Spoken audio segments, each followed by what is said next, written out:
Aleluia! Sem demora, vem cá, pastor Bruno. Pastor Bruno dispensa, né, apresentações, mas para quem não sabe, é meu irmãozão, amigo, né?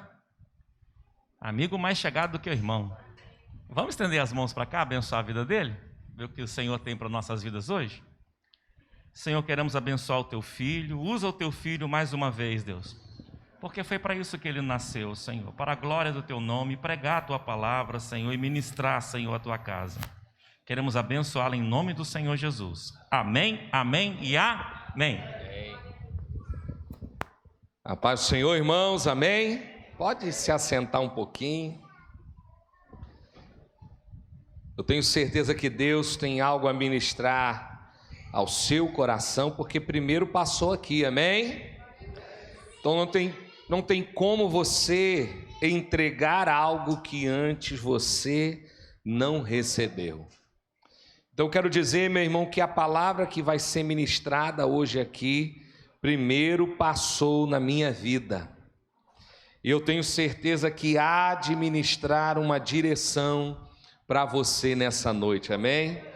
Tanto você que está aqui debaixo desse teto, como você aí que está em casa me ouvindo, talvez andando pela rua e ouvindo, talvez aí deitadinho no seu sofá, ou você aí na rua onde a minha voz está te alcançando, Deus tem uma direção para você, amém?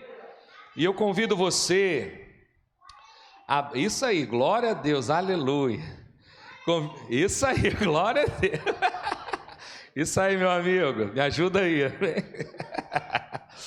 Atos capítulo 9, quero ler contigo.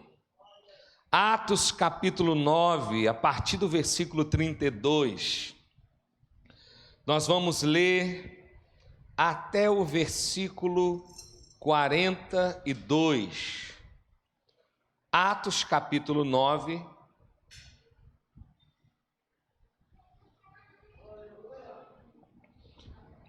Versículos 32 ao 42. Você que achou, diga glória a Deus. Mesmo assentado, meu irmão, fique aí ligado naquilo que Deus há de ministrar ao seu coração. Passando Pedro por toda parte, desceu também aos santos que habitavam em Lida. Encontrou ali certo homem chamado Enéas, que havia 8 anos jazia de cama, pois era paralítico. Disse-lhe Pedro: Enéas, Jesus Cristo te cura. Levanta-te e arruma o teu leito. Ele imediatamente se levantou. Viram-no todos os habitantes de Lida e Sarona, os quais se converteram ao Senhor. Havia em Jope uma discípula por nome Tábita, ou Tabita, cada um lê de um jeito, nome que este traduzido quer dizer Dorcas. Era ela notável pelas boas obras e esmolas que fazia. Ora, aconteceu que naqueles dias que ela adoeceu e veio a morrer, e depois de a lavarem, puseram-na no cenáculo. Como Lida era perto de Jope, ouvindo os discípulos que Pedro estava ali, enviaram-lhe 2 homens que lhe pedissem: não demores em vir ter conosco. Pedro atendeu e foi com eles. Tendo chegado, conduziram-no para o cenáculo e todas as viúvas o cercaram, chorando e mostrando-lhes túnicas e vestidos que Dorcas fizera enquanto estava com elas. Mas Pedro, tendo feito sair a todos, pondo-se de joelhos, orou e voltando-se para o corpo disse: Tábita, levanta-te. Ela abriu os olhos e vendo a Pedro, sentou-se. Ele, dando-lhe a mão, levantou-a e chamando os santos, especialmente as viúvas, apresentou-a viva. Isto se tornou conhecido por toda Jope, e muitos creram no Senhor. Pedro ficou em Jope muitos dias, em casa de um curtidor chamado Simão. Amém? Feche os seus olhos, vamos orar nesse momento. Quero declarar que nada nem ninguém pode atrapalhar o que Deus tem para a sua vida hoje. Verdadeiramente, meu irmão, você é livre para ouvir aquilo que o Espírito Santo tem a te dizer. Deus, consagramos os minutos que virão para te ouvir, que nenhum cansaço, que nenhum, talvez tristeza ou medo, seja o sentimento que for, que nada atrapalhe a manifestação da tua palavra nessa noite, em nome de Jesus, amém. A Bíblia diz que Pedro passava por todas as partes. Podemos dizer, meu irmão, que Pedro era um cara inquieto. E se a gente olha para a história de Pedro, para aquilo que a Bíblia fala acerca dele, nós percebemos que há no coração, na alma de Pedro, uma inquietação. Ele não era um daqueles homens que simplesmente se assentavam no banco de uma praça e olhava para a cidade, olhava para os acontecimentos e fazia desses acontecimentos um espetáculo. A verdade, Pedro era um homem que se envolvia com as situações. Pedro era um homem que tinha na sua alma uma inquietação. E às vezes, meu irmão, nós temos também lá na nossa alma, no nosso coração, uma tendência de não compreendermos os inquietos. Diga-se comigo: Jesus, me ajuda a entender os inquietos. Vira para o seu irmão aí e pergunta assim: você é um inquieto? Será, meu irmão, que você é daquele que simplesmente consegue ver todas as coisas acontecendo ao seu redor e você consegue não se manifestar? Quem sabe a alegria do outro não gera alegria, ou a tristeza não gera tristeza, ou a inquietação ou a revolta, mas a verdade é que Pedro era um homem que andava. Pedro era um homem, meu irmão, que tinha na sua alma o desejo de andar. E eu quero profetizar sobre a mim e sobre a sua vida esse desejo em nome de Jesus. Que o Espírito Santo gere em você essa santa inquietação que há de te levar a andar. Pedro, meu irmão, andou por muitas partes, mas a verdade é que muitas partes não foram relatadas. E talvez você diga assim: lógico, não foi relatada porque não caberia num livro. Mas quando você vai fazer uma biografia ou quando você vai escrever acerca de alguém, você sempre escolhe os momentos mais importantes, mais marcantes dessa vida para colocar em um livro. Logo, eu posso dizer que esse episódio na vida de Pedro foi extremamente marcante. Eu quero dizer, meu irmão, sobre a mim e sobre a sua vida, que há momentos marcantes que ainda irão acontecer na sua trajetória. Eu sei que você já passou por muitos cantos.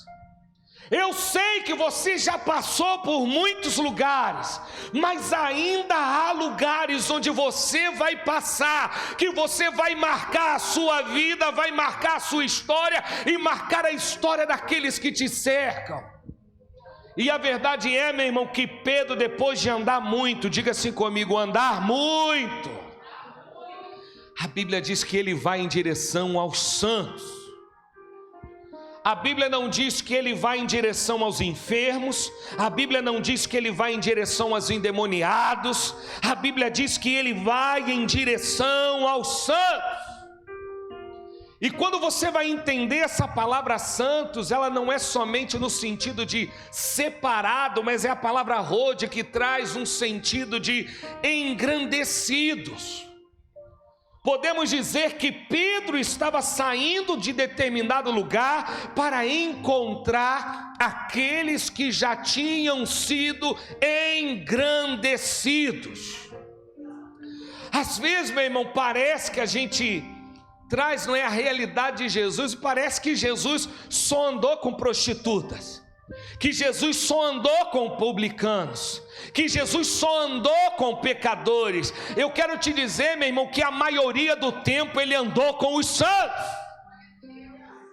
Não podemos, meu irmão, trazer esse argumento para a nossa vida e dizer, não, Jesus só andou com os miseráveis, Jesus só andou com os pecadores. Não, ele foi até os pecadores, ele foi até a prostituta, mas quem se assentava na mesa no dia a dia era o santo.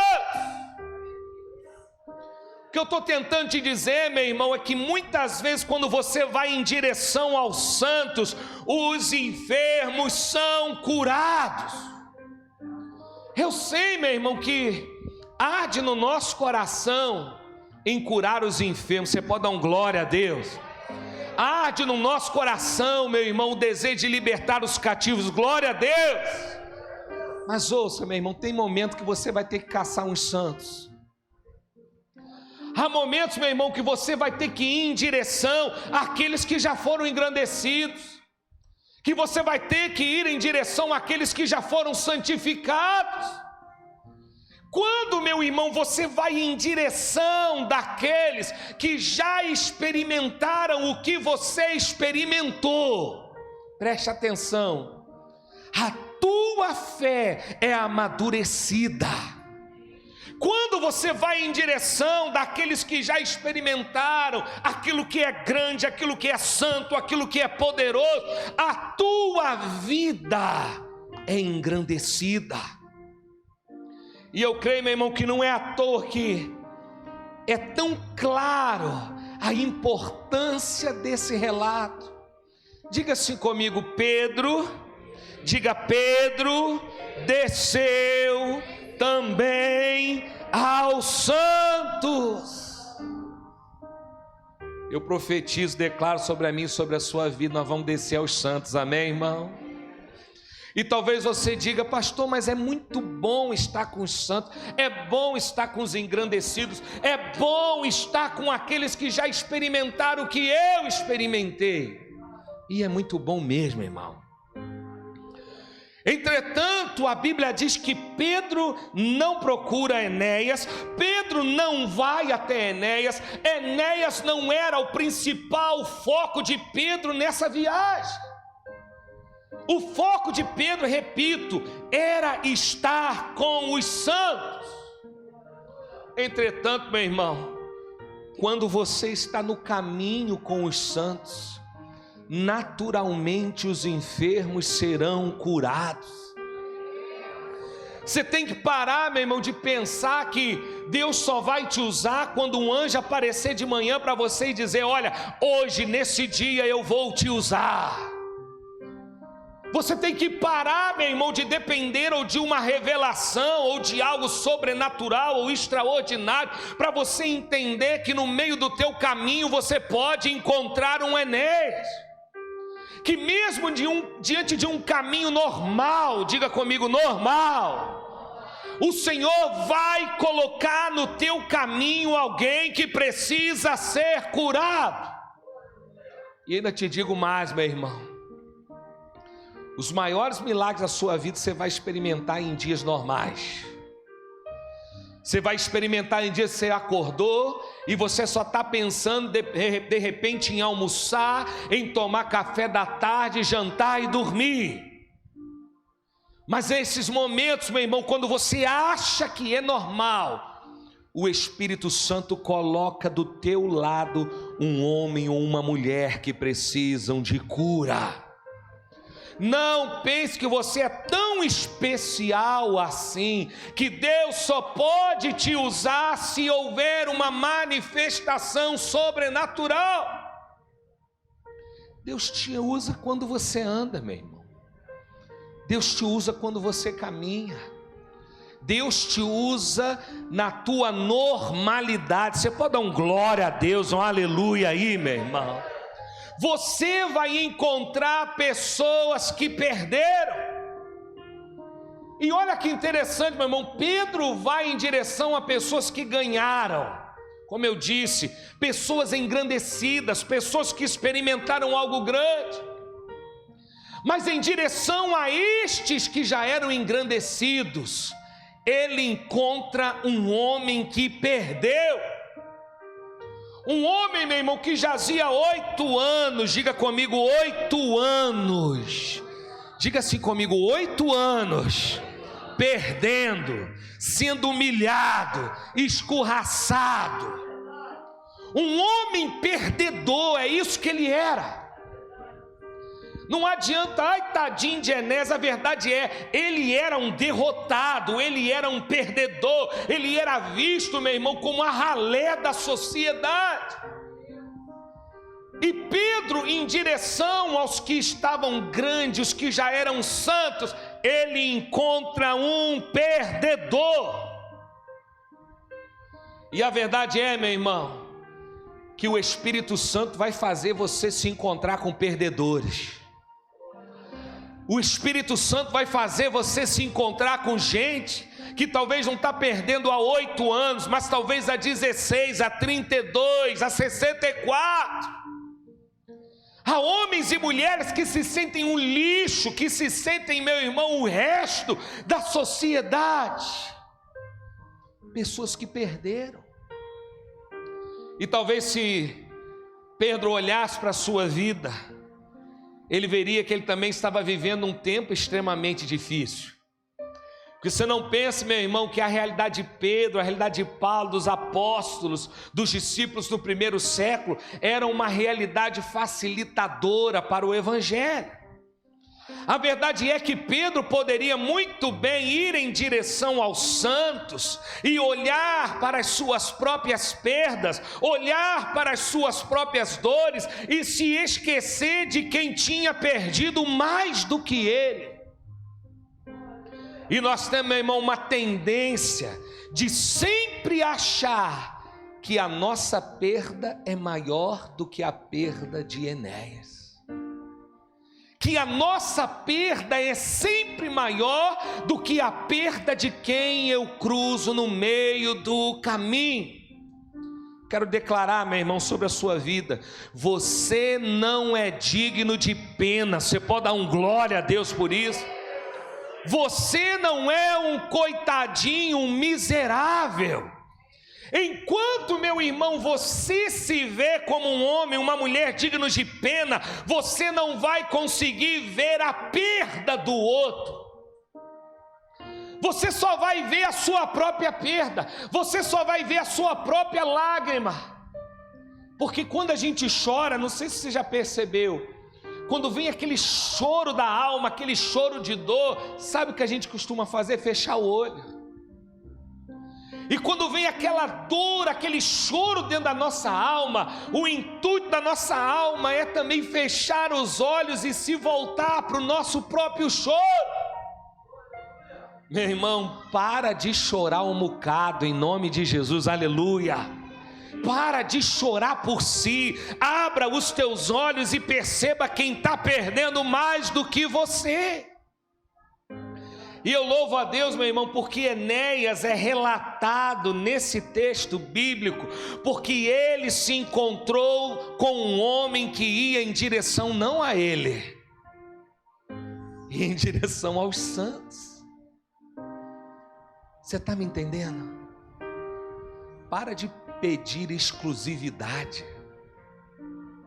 para de pedir, eu quero algo especial.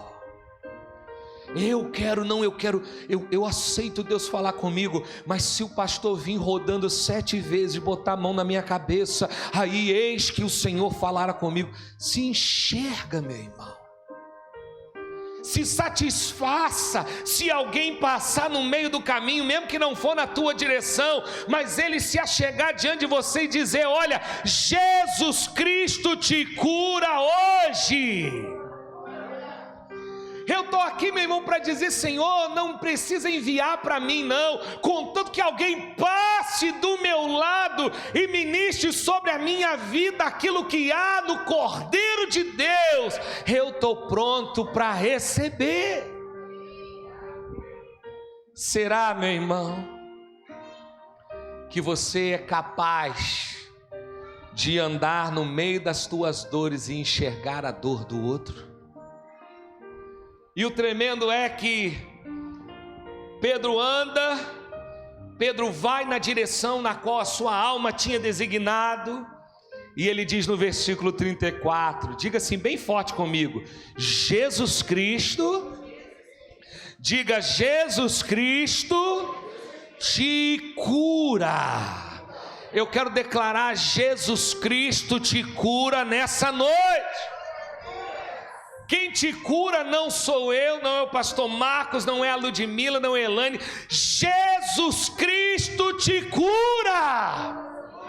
Meu irmão, quando você traz a centralidade do Cristo na sua vida, quando você traz a centralidade do Messias na sua vida, por onde você anda, o Messias se manifesta.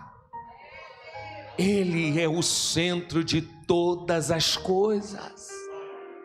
Ele é o centro de tudo. Ele é o centro dessa igreja. Você pode dar um glória a Deus e um aleluia, porque é Ele que faz, é Ele que salva, é Ele que levanta, é Ele que cura, é Ele que liberta, é Ele. E quando, meu irmão, você perde a perspectiva da centralidade de Jesus na sua vida, você não consegue enxergar mais ninguém. Você só enxerga a sua dor. Você só enxerga o teu leito. Você não consegue enxergar a dor do outro. Não tem como, meu irmão, viver a centralidade de Jesus, trazer a sua vida à centralidade de Jesus e continuar olhando só para os teus lamentos. Quando Jesus se torna o centro da sua vida, os seus olhos se abrem, aleluia. E você, meu irmão, não vai somente vir buscar algo, mas você vai entender que Jesus te leva a algo. Você está entendendo? Dê um aleluia aí, meu irmão. Você não vai simplesmente buscar, mas você vai entender que Jesus te leva. Não é, meu irmão, a perspectiva de que vem a você, mas é Ele que te leva aonde você precisa estar.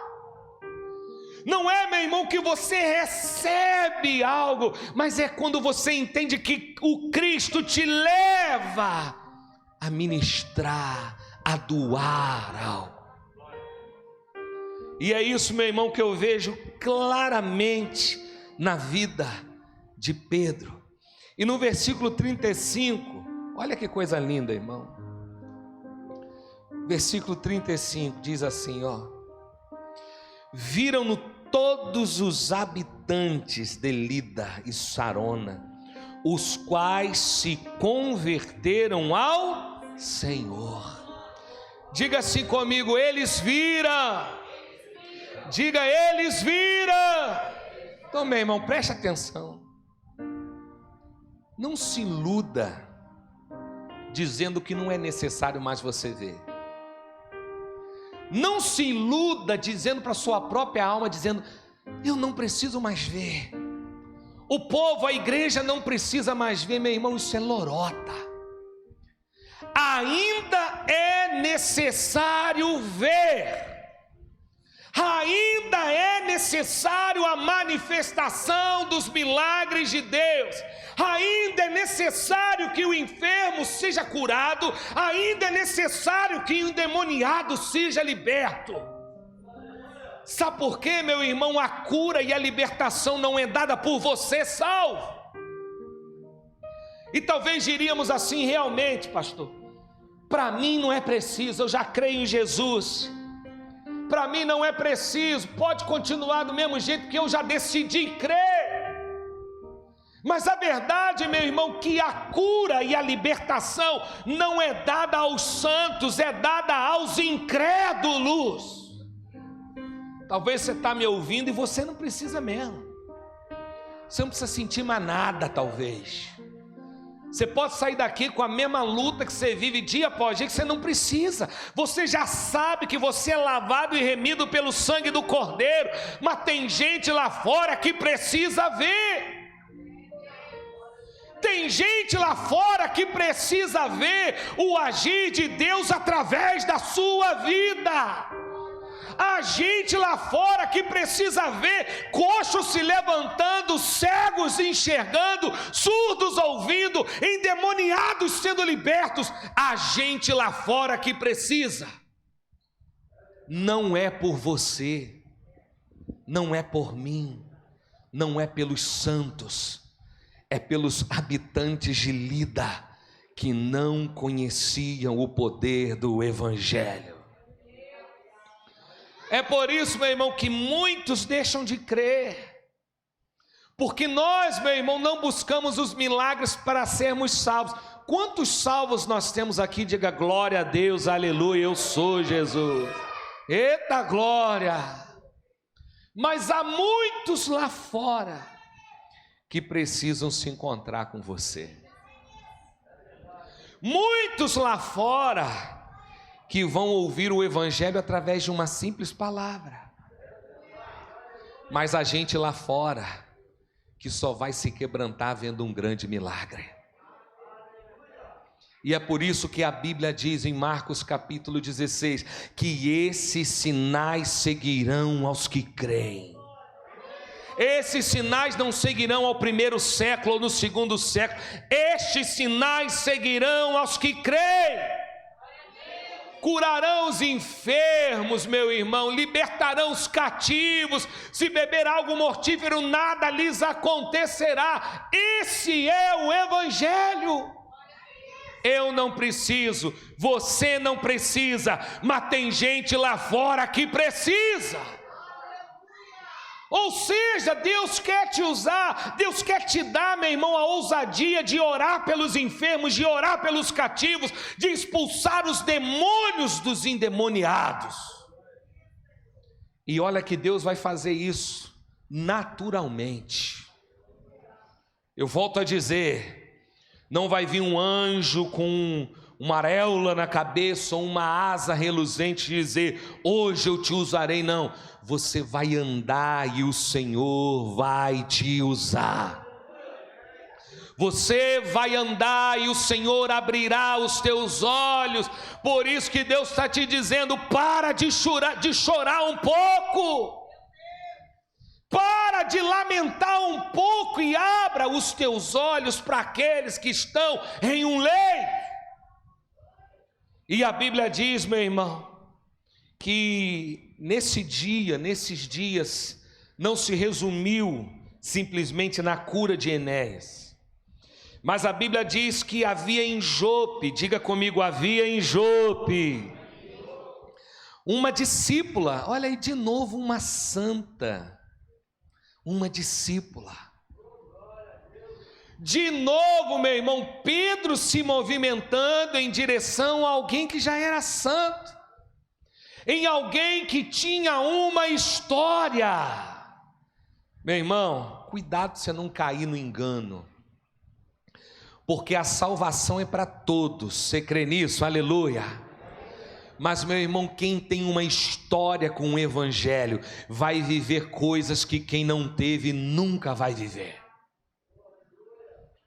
Todos iremos para o mesmo céu, mas se você constrói uma história com o Evangelho, você vai viver o que muitos que de repente no último momento da vida decidiram aceitar a Jesus.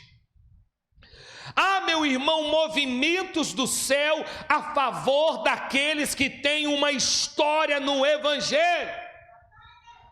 Glória a Deus. Eita aí, eu gostei desse menino, hein? Vou levar lá para Teresópolis. Ah, meu irmão, um peso na tua história com Deus. Quantos aqui amam Jesus há muito tempo? Diga glória a Deus. Meu irmão, há uma movimentação no céu e na terra a teu favor. Meu irmão, Deus é um Pai de justiça, Ele vai salvar sim, mas há movimentos que o Senhor faz para aqueles que pagam o preço da fidelidade por anos e anos e anos. Não é à toa, meu irmão, que Pedro vai em direção não é a qualquer mulher, como Jesus não vai em direção a qualquer homem. Ele vai em direção a Lázaro, o seu amigo, quem tinha uma história com ele. E Pedro, meu irmão, vai em direção a uma mulher que tinha história. Glória a Deus. Uma mulher, meu irmão, que era chamada por discípula. Olha aqui, meu irmão, e tremendo, que no versículo 38 ainda diz assim, havia em Jope uma discípula por nome Tabita, nome esta que traduzida quer dizer Dorcas. Era ela notável pelas boas obras e esmolas que fazia. E o versículo 38 diz assim, a primeira frase, como Lida era perto de Jope. Meu irmão, não é à toa, e eu creio piamente nisso, que a Bíblia declara e deixa claro a proximidade de Lida com Jope. Diga assim comigo, Pedro, diga bem forte, Pedro estava próximo. Meu irmão, a morte tinha chegado a Tabita, a Dorcas, mas Pedro estava próximo do lugar da sua morte. Meu irmão, quando nós estamos próximos de santos, mesmo em meio à tua morte, é possível gerar vida. Pedro estava próximo, diga comigo, próximo. E diante da proximidade de Pedro, aqueles homens, eles entendem. É possível chamá-lo, é possível trazê-lo até aqui. Meu irmão, quando eu pedi uma palavra para Deus aqui hoje, o Senhor só colocou essa frase assim no meu coração: valorize andar com os santos, valorize andar com aqueles que já têm uma história, valorize estar próximo diante daqueles que podem gerar vida em um lugar de morte. E poderíamos dizer assim, mas Dorcas não precisa, Dorcas era uma discípula, não. Depois da morte ela precisou de um outro discípulo. Há momentos, meu irmão, que nem mesmo a sua história, nem mesmo o peso da sua história, nem mesmo a tua santidade vai ser capaz de gerar vida, você vai precisar de um outro discípulo. E é nessa, meu irmão, que muita gente morre e continua morto, porque acha que a sua unção, a sua experiência, o seu relacionamento com Deus já basta. Eu quero te dizer que não, tem momentos que só um outro discípulo pode te ressuscitar. Há momentos que só um outro discípulo pode gerar na sua vida aquilo que você precisa. Não adianta, meu irmão, querer viver uma fé isolada, ainda mais depois dessa pandemia que a gente está vivendo, onde muitos argumentam, não é, a sua falta de fé, a sua falta de sede por Deus, a sua falta de desejo de estar com os santos, dizendo que a pandemia não possibilita, que é isso ou aquilo. O Espírito Santo, onde você estiver, onde está a câmera? Lá em cima, né? Eu profetizo, meu irmão, que o Espírito Santo vai gerar na sua vida o desejo de andar perto dos santos. O Espírito Santo vai gerar esse desejo dentro de você. Eu não sei você, meu irmão, mas olha, Eu glorifico a Deus quando Deus me usa para libertar um cativo, mas eu gosto mesmo é de bater papo com os santos. Eu amo, meu irmão, quando Deus me usa para levantar um enfermo, para curar um enfermo, mas eu amo mesmo é comer com quem vai fazer a minha vida crescer. Então, cuidado, meu irmão, para não argumentar com a tua alma e fazer com que a tua própria alma te arranque da presença daqueles que vão fazer você crescer. Não dá para viver sozinho. O Espírito Santo arde meu coração para te dizer isso hoje. Não dá para ressuscitar sozinho. Em nenhum momento, meu irmão, algum morto botou a mão na cabeça e diz: ressuscito agora. Também não dá, né? Eu já estava morto. Não dá, porque já está morto. E tem coisas na nossa vida que não dá para orarmos por nós mesmos. Há coisas na nossa vida que não dá para colocarmos a mão na nossa própria cabeça e dizer: ressuscita. Nós vamos ter que estar próximo de alguém. Nós vamos ter que estar próximo de alguém. E é tão bom quando você está próximo de alguém que mostra para você mesmo, que deixa de maneira clara a tua pequenez. Muita gente não gosta de andar com gente santa, com gente que anda com Deus, sabe por quê? Porque isso só mostra as suas mazelas. Quando a gente anda com pessoas que já foram engrandecidas, como eu disse, a palavra principal desse versículo é isso que quer dizer. Pessoas que já experimentaram o que nós experimentamos ou que ainda nem sequer experimentamos. Conviver com esse tipo de pessoas gera na gente a perspectiva de quem nós verdadeiramente somos. É por isso que muita gente não quer sentar na mesa com quem já cresceu mais. Talvez, meu irmão, isso te incomoda. Mas eu quero declarar sobre a minha e sobre a sua vida, que nós vamos encontrar pelo caminho os santos que nos farão crescer. Aqueles, meu irmão, que mostrarão para nós, na nossa própria realidade, aquilo que a gente ainda precisa crescer. Você toma posse disso, dê uma salva de palmas ao Senhor em nome de Jesus. Aleluia, guarda isso, meu irmão, no seu coração. E esse texto, ele é cheio de relacionamento. Ele é cheio de momentos onde Pedro vai, onde Pedro encontra, onde Pedro manda embora. E a Bíblia diz, e deixa bem claro aqui no relato do milagre, que antes do milagre ser realizado, a Bíblia diz assim, que Pedro mandou que todos saíssem. Há coisas na minha e na sua vida que tem gente que vai precisar sair. Tem gente, meu irmão, não, pastor, eu quero encontrar todo mundo, eu sou um puro amor, eu sou um crente, eu sou isso, eu quero encontrar todo mundo. Oh, meu irmão, não. Tem gente que vai ter que sair. E eu não estou dizendo que é porque eles são endemoniados, possessos. Primeiro que a Bíblia nem fala os pormenores de quem era. Mas a verdade era que para que fosse gerado vida, Pedro teve o discernimento que aquelas pessoas precisavam sair. Há momentos da nossa vida, preste atenção, você que está aí na sua casa, você que está aqui debaixo desse teto.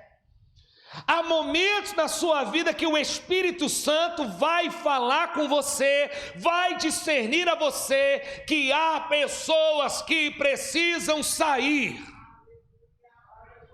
E minha esposa está aqui, ela é prova disso. Que uma das maiores dores do meu ministério é porque eu não aceitava que ninguém saísse. E eu fui ferido, perdi muita coisa, aguentei muita coisa porque eu queria um milagre com todo mundo que estava ali. E há momentos da nossa vida, meu irmão, que nós vamos ter que deixar sair. E não vai ter nem argumento. Porque, meu irmão, ouça bem. Quando nós estamos andando aliados com o Espírito não precisa argumentar com você. Quem precisa de argumentos do Espírito é quem não quer andar verdadeiramente em comunhão com o Espírito.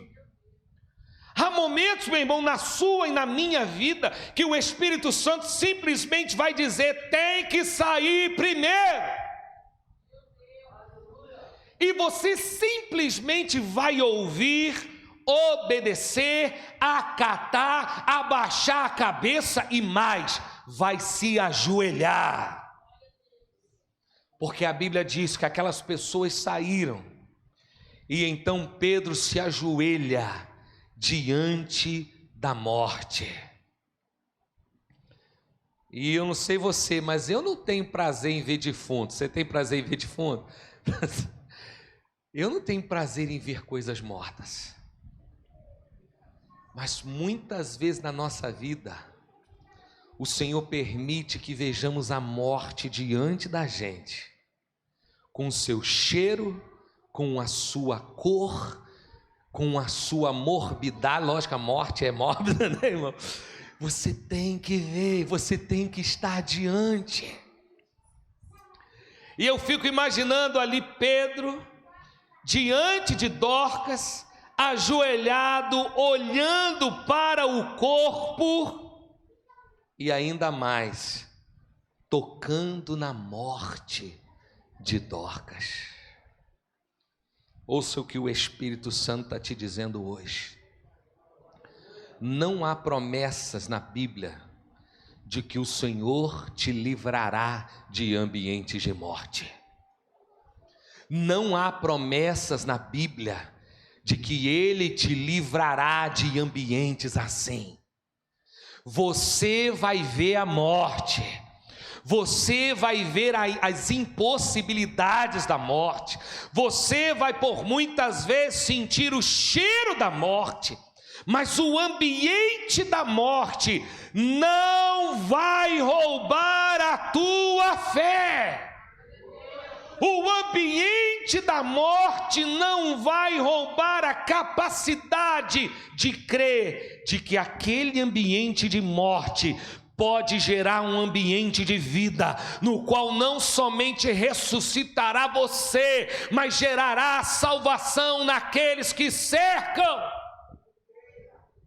Para, meu irmão, de pedir para Deus: Senhor, afasta de mim a morte, afasta de mim os ambientes de morte. Não, começa a pedir: Senhor, usa a minha vida para gerar vida onde há morte. Usa a minha vida para mudar o cheiro do lugar. Usa a minha vida para mudar a cor das pessoas, o semblante das pessoas, a posição das pessoas. Porque a Bíblia diz que Dorcas estava deitada, morta. Mas quando Pedro se achega, a sua cor muda, os seus olhos se abrem. Você pode dar um glória a Deus por isso? O semblante de defunto é um só, né, meu irmão? É um só, é boca fechada, zóio fechado. Mas quando há vida, o semblante de Dorcas muda. E não somente o semblante, mas a Bíblia deixa bem claro que Dorcas se assenta. Deus vai usar você para mudar a posição de pessoas, meu irmão. Deus quer usar você para fazer gente que está caída se assentar, gente que está humilhada se sentir honrada, gente despedaçada ser reconstruída, gente triste se tornando gente feliz. Agora, meu irmão, se você só quer estar no meio também de onde há vida, você não vai experimentar o milagre da ressurreição. Agora preste atenção que eu vou te dizer que é chave, eu demorei a entender isso para a minha vida. Você não vai caçar ambientes assim. Eu não estou dizendo, você que está me ouvindo aí, você amanhã vai caçar morte. Ah, é, pastor? Então eu quero lugar de morte, eu quero cheiro de morte. Não. Você não vai caçar a morte. O Espírito Santo, ele vai te guiar a lugares específicos. O Espírito Santo vai te levar a lugares onde você nunca imaginou estar. O Espírito Santo, ele vai te guiar no teu dia a dia, na tua normalidade, e vai te levar a lugares onde só através da sua vida a ressurreição vai ser gerada. Talvez você diga assim: Deus não precisa de mim. Não precisa mesmo não, mas Ele decidiu te usar. Deus não precisa de mim. Amém, é verdade, meu irmão, Ele é Deus, Ele é grande. Mas e aí? Ele decidiu te usar. Ele decidiu te levantar. É Ele que te deu os dons, é Ele que te deu os talentos, é Ele que mudou a tua vida. Então não é porque Ele precisa, é porque Ele escolheu te usar. Para, meu irmão, de se esconder através, ou pior, atrás dessa falsa perspectiva de humildade, dizendo: Deus não precisa. Não, Deus quer. Deus quer usar você para curar enfermos, meu irmão. Não perca a perspectiva. Por muitos anos o diabo conseguiu roubar isso da minha vida. E eu tive, meu irmão, alguns testemunhos, algumas experiências infernais no meu ministério. De ver, meu irmão, gente que não curava coisa nenhuma e dizendo que curava. E eu tive algumas decepções nessa área da cura que roubou por muito tempo a minha fé. Gente que dizia que orava, que braço crescia e não crescia coisa nenhuma. Gente que orava e dizia que o surdo ouvia e não ouvia coisa nenhuma. E isso, meu irmão, por um tempo foi roubando essa perspectiva, essa fé no meu coração. Até, meu irmão, que um dia, num tete a tete com o Senhor, eu disse para Ele: Senhor, não estou conseguindo mais crer. Eu não estou conseguindo mais acreditar. E o Espírito Santo disse ao meu coração: começa a orar e você vai ver. E uma, meu irmão, das maiores experiências, eu creio que foi uma experiência de cura, eu creio, foi quando Ludmila estava grávida da Alana, não é, Ludmila? E nós tínhamos perdido já um neném, e eu já não estava acreditando que ia vingar. Sabe aquela coisa? Não vai vingar também. E a incredulidade dentro do meu coração, eu já não acreditando, e eu estava em casa, Ludmila deitada na nossa cama, quando do nada meu filho do meio, Isaac, ele aparece no nosso quarto, sem eu chamar, sem Ludmila chamar. Isaac bota a mão na barriga de Ludmila e diz assim: mamãe, Deus está falando que assim como você vai ver o meu casamento, você vai ver o casamento dessa criança que está dentro da tua barriga. Eu creio que naquele momento era selado a cura, a saúde, a vida da Alana. Eu creio que naquela hora Deus estava usando o meu filho para liberar a vida no ventre da minha esposa. E eu falei: Senhor, os profetas de Satanás não vão roubar a minha fé. Eu vou voltar a orar pelos enfermos. Eu vou voltar a orar pelos cadeirantes. Eu tenho lá na igreja Diomar, nosso irmão Diomar amado, não sei se ele está vendo aí, que eu compartilhei lá, não sei se ele está vendo. Nosso irmão Diomar só tem um braço. E talvez você diga assim: pastor, então não tem jeito. Eu falei: olha, mano, só tem de um jeito.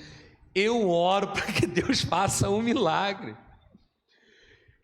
O Senhor não diz assim: olha, ore somente por quem já tem perna ou por quem não tem perna. Eu vou orar pelo milagre.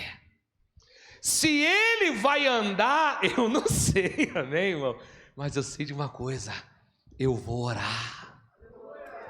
E talvez, como eu costumo dizer, a maior cura na vida dele não é que a perna dele vai crescer ou o braço, mas a maior cura na vida dele é que ele vai ser feliz sem perna e sem um braço. Agora cabe a mim orar: Senhor, cura, Senhor, levanta, Senhor, abra os ouvidos de quem não ouve. Eu não posso roubar de Deus a autonomia do milagre. Eu não posso tirar de Deus a autonomia do milagre. Nós temos que orar.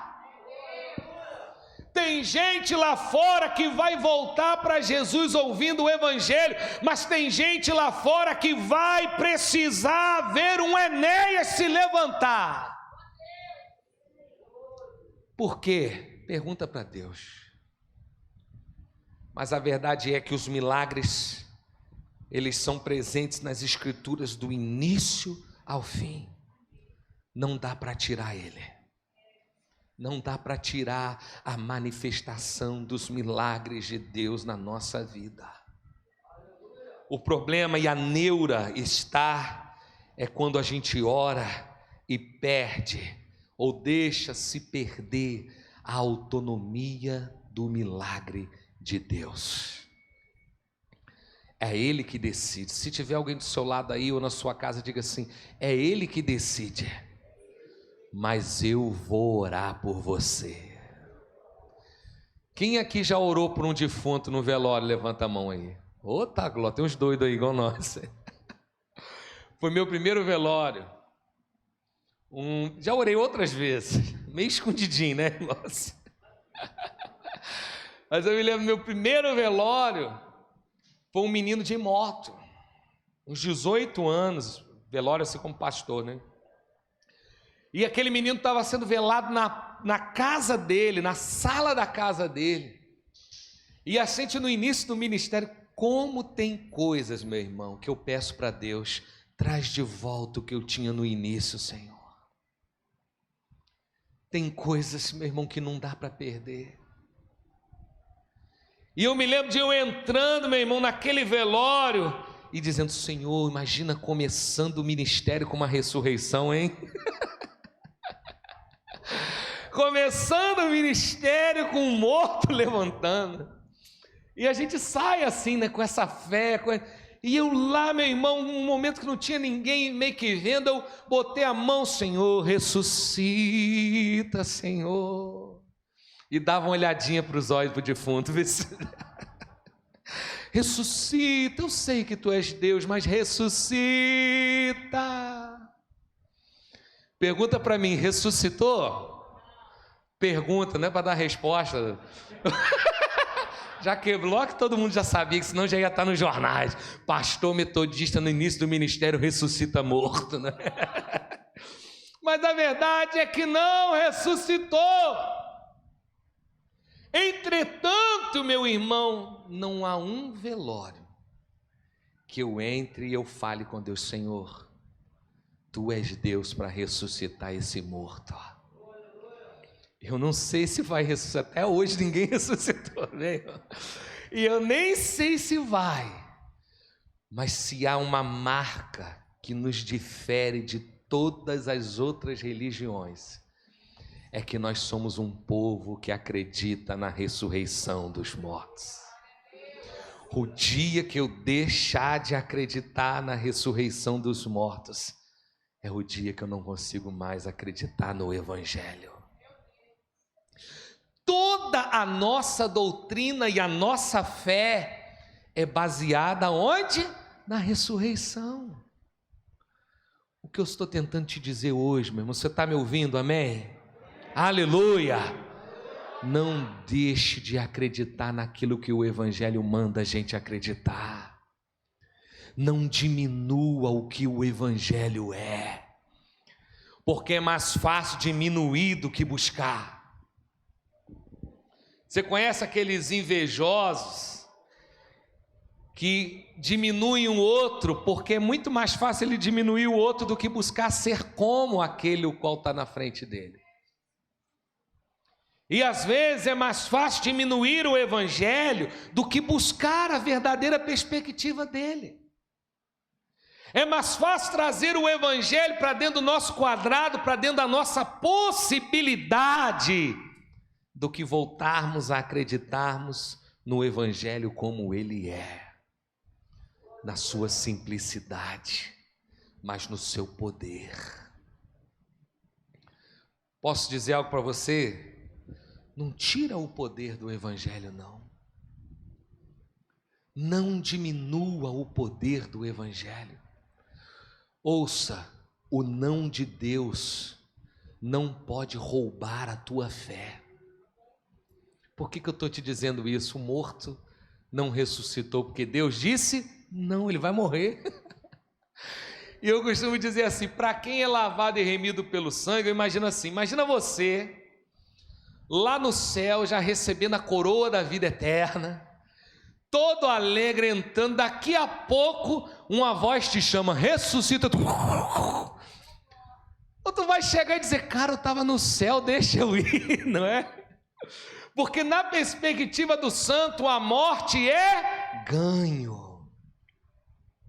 Mas eu quero te dizer, grava isso, que o não de Deus não roube a tua fé. Quando ele diz não, isso não quer dizer que ele não pode. Quando ele não faz, não quer dizer que ele não pode fazer. E eu convido você, se coloque de pé nesse momento, em nome de Jesus. Quero chamar o Ministério de Louvor aqui.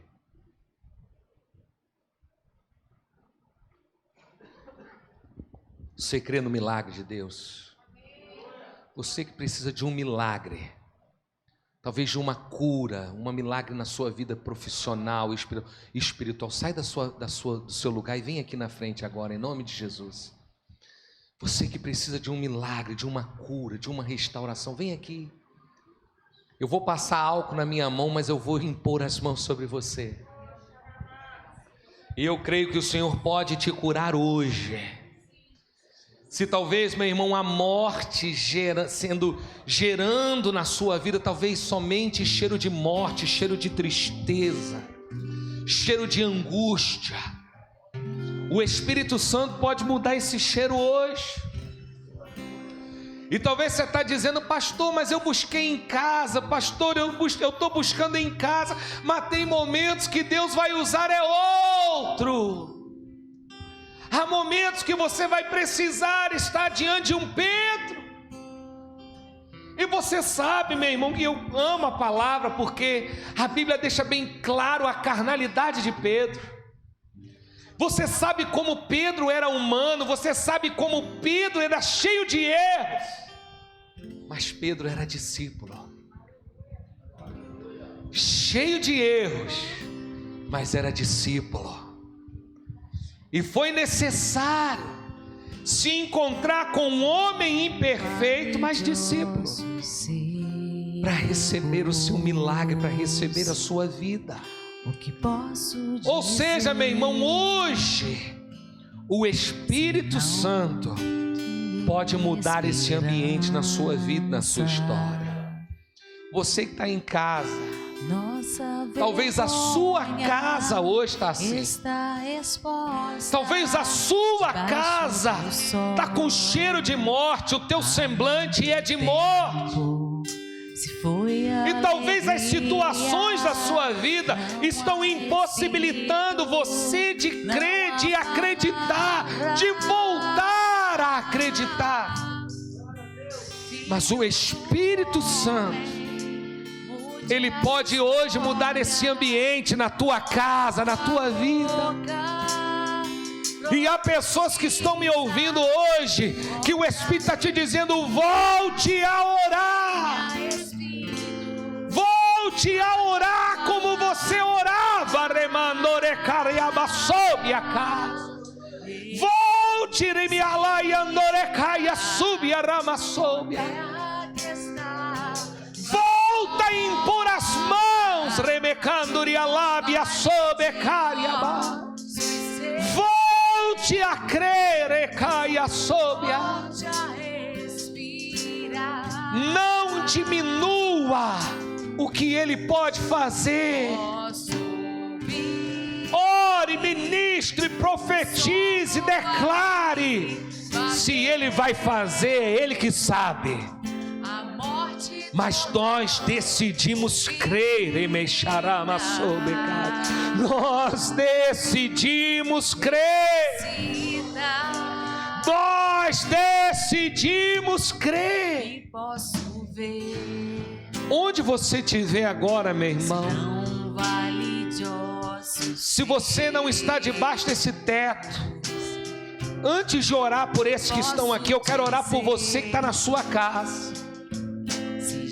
Onde você estiver, coloque a mão sobre a tua enfermidade agora. Coloque a mão agora em nome de Jesus. Espírito Santo, aqueles que estão longe de nós, que não estão debaixo desse teto, mas fizeram pela fé nessa noite e colocaram a sua mão sobre a sua enfermidade. Eu declaro, Pai, nós cremos que Tu cura os enfermos, ó Pai. Que haja, Deus, manifestação de cura na casa dos Teus filhos. Quem está sentindo dor, seja curado em nome de Jesus. Seja curada em nome de Jesus. Que a dor saia. Que o Senhor te cure. Onde a morte,